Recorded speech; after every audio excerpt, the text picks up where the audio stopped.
Hello everybody and welcome back to the channel. Since I had the XP Dell machine out, I decided to explore these System General Multi-Apros before I do the teardown. So we're just going to boot them up and explore the software a little bit. Just a quick video. Let me show you another one here. Here is another one. This is a vintage 1990s system. It is very reliable. These were very expensive when they were new. This is a main unit. It has an RS-232 serial port, so if you're ever buying these, make sure it's got that port, because if it's missing that port, that means it is a slave unit, and you would go out to in and you would add more sockets progressively. I don't remember how many sockets you could add or how many stations you could add, but I think maybe 4 or 5. But yeah, that is a System General Multi-Apro. And let me show you the back end of the other.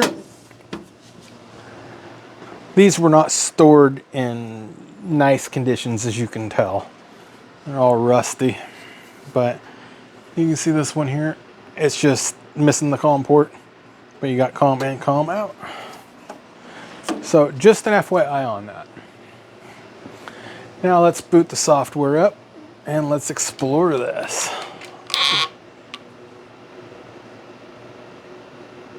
Come on. Don't want me to have to go right there.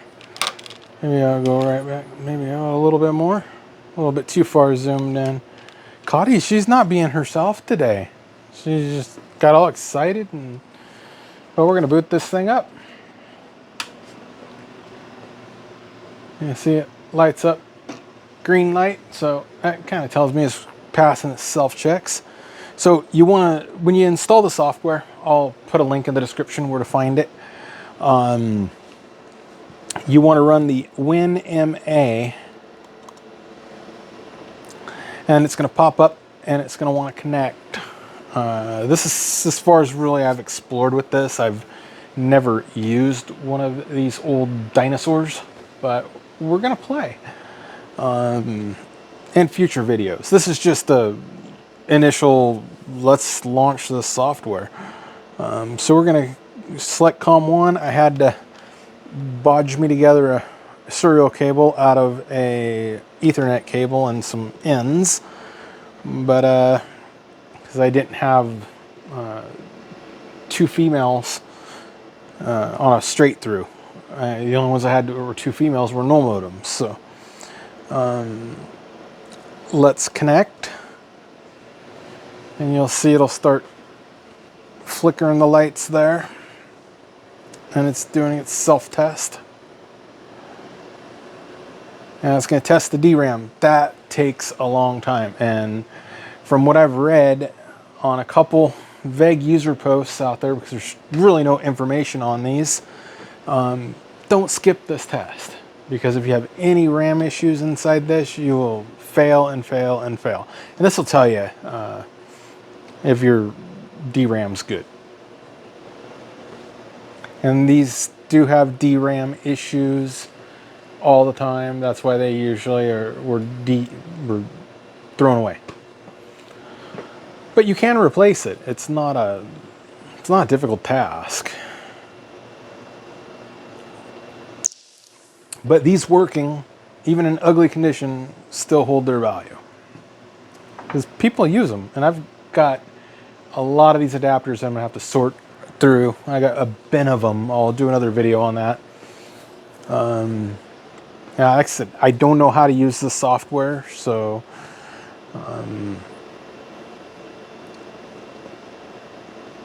this is as far as I've got, is making sure it connected, and I started the video. Oh, okay, so it's going to pop up and show that we have an HSP adapter with a TSOP32. We do have an HSP adapter with a TSOP32, 32-1. Okay, And now we're in a task manager. So we can go up to 8 sockets. So I think you could do 1 and then add 7 more of those. That would make for a really nice programming station back in the day. Now you can get 8 in a small package. 4. So I don't know. New task. Select device. Now we've got a device list. So Cotty's over here. She's right there. There's Cotty. She just sits there and watches me. She really is attached. So I really need to get this video stuff figured out how to. Yes, I'm right here.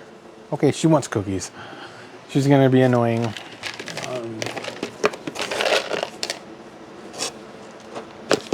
All right, cookies. And we got a tail in the middle of the screen. Anything to photobomb the thing. So, yeah. Okay. So they didn't do that many chips. So, yeah, for this, I think it only pulls up the parts that this is, the socket is capable of doing, which is kind of nice. I wish other programmers did that. So if you've got a PLCC44, it'll only list the PLCC44 chips. So I think you could manually change that. Yeah, if you wanted to go like TSOP 40, you could select, but it's kind of cool that it defaults. I read something on that it'll default to whatever socket is in there. That's really nice. I think the more modern system generals, I've got one. Let me pull that off a shelf here. I've got actually a couple system generals. Here's, I did a teardown on these, I believe I did. Maybe on one. These are newer system generals. So they have their purpose. These system generals here will do some older chips that a lot of the modern programmers will not do also. So, so let's just check one chip out here. Let's just do that one. Okay, so we just selected an Alliance semiconductor. We have one socket enabled. So select that task. What's it going to do? It's going to give us information on the socket board there.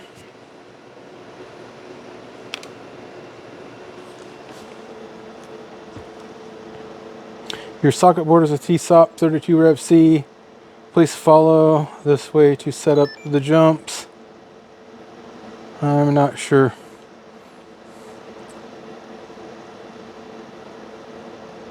Please contact System General with an 8 meg device. So, all right. Well, I should have looked for a TSOP 32 chip. I probably have one of those somewhere, but we'll do that in another video. This has been 8 minutes of your time. Let's feed Cotty some cookies, and we will explore this later because I have a concert to go to. So it's Chevy Metal with Sebastian Bach. So Sebastian Bach was from Skid Row. I have some Skid Row videos on my channel that when they had a guy named Eric. You guys will see some music videos that I always record.